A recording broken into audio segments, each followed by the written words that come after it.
নমস্কার, মমতাজ কিচেনে আপনাদের সবাইকে স্বাগত জানাই। আজকে আমি তাল দিয়ে ভাপা পিঠা করব। কিভাবে বানাবো তার জন্য পুরো ভিডিওটি দেখার অনুরোধ রইল। চলুন, এখানে আমি একটা তাল মেরে নিচ্ছি। দেখুন, এইটি আমার তাল মারা। এইটাই করে আমি 25 বছর ধরে তাল মেরে আসছি। ওর জন্য আমি এখানে ঝোড়া আরে কিছু ব্যবহার করি না, আমি এটা দিয়েই তাল মেরে নিই। তাল মারা হয়ে গেছে, এখন আমি তালমারিটি একটি ছাঁকনি দিয়ে ভালো করে ছেঁকে নেব। এখন আমি একটি পাত্র নিয়েছি, পাত্রে 1 বাটি সুজি, 1 বাটি ময়দা আর 1 বাটি তাল নিচ্ছি।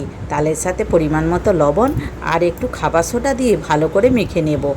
অল্প অল্প জল দিয়ে মেখে নিতে হবে। ভাপা পিঠের পাকটা কিন্তু খুব ভালো করেই করতে হবে।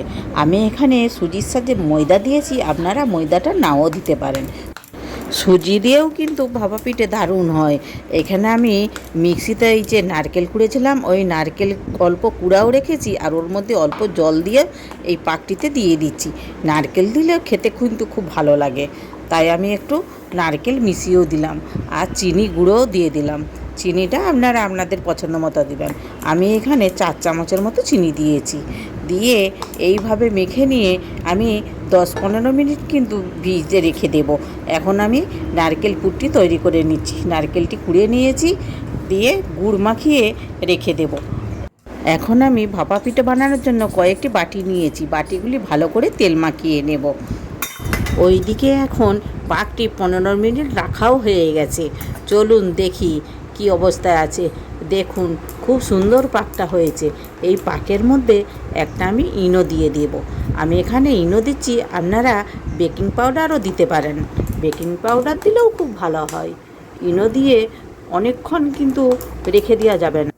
ইনোটি এখন আমার খুব ভালো করে মাখাও হয়ে গেছে। পাকটি দেখুন খুব সুন্দর তৈরি হয়ে গেছে। এখন আমি ওই বাটিতে তেল মাখিয়ে রেখেছিলাম, একটা বড় চামচ নিয়েছি, বড় চামচের করে 1 চামচ করে দিয়ে দেব। এই 4টে বাটিতেই আমি দিয়ে দিচ্ছি।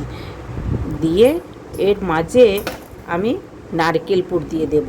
নারকেল পুর দেওয়ার পরে আবার আমি উপরে এইরকম পাকটি দিয়ে দেব। দিয়ে এইভাবে আমি তৈরি করে নেব।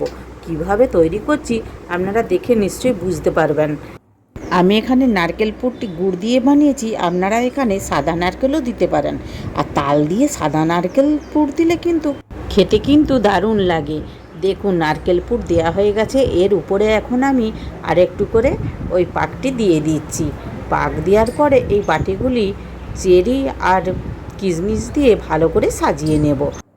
আপনারা নাও সাজাতে পারেন, আমি একটু দেখতে ভালো লাগবে বলে তার জন্য চেরি আর কিশমিশ দিয়ে সাজাচ্ছি। আর বাকি বাটিগুলিও কিন্তু ভালো করে সাজিয়ে নেব।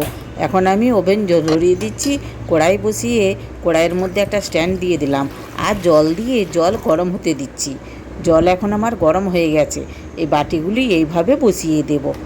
আরও আমি 4টে বাটি সাজিয়েছি। পাশের ওভেনে ওই 4টে বাটিও সেদ্ধ করার জন্য বসিয়ে দেব। দেখুন, পিঠেগুলি এখন ভাপানো হয়ে গেছে। পিঠেগুলি ভাপাতে 20 মিনিট টাইম লেগেছে। দেখুন কত সুন্দর লাগছে না?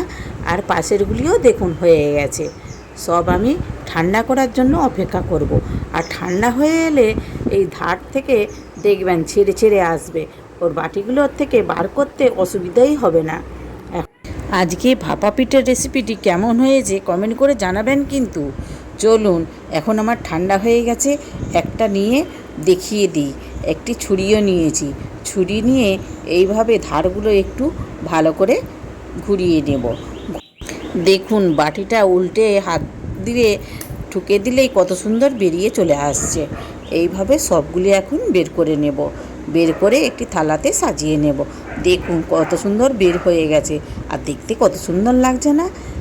আজকের রেসিপিটি ভালো লাগলে একটা লাইক করার অনুরোধ রইল। আর প্লিজ সাবস্ক্রাইব করবেন কিন্তু, আর অনেক অনেক শেয়ারও করবেন। আর যারা নতুন বন্ধুরা এখনও আমাকে সাবস্ক্রাইব করেননি, প্লিজ প্লিজ তাড়াতাড়ি সাবস্ক্রাইব করে ফেলুন, তবেই তো নতুন নতুন রেসিপির ভিডিও আপনাদের কাছে পৌঁছে যাবে। একটা ভাপা পিঠে কেটে আমি দেখিয়েও দিয়েছি। ভিডিওটি শেষ পর্যন্ত দেখার জন্য ধন্যবাদ। আবার দেখা হবে নতুন কিছু রেসিপির ভিডিও নিয়ে মমতাজ কিচেনে। আপনারা ভালো থাকবেন। ধন্যবাদ।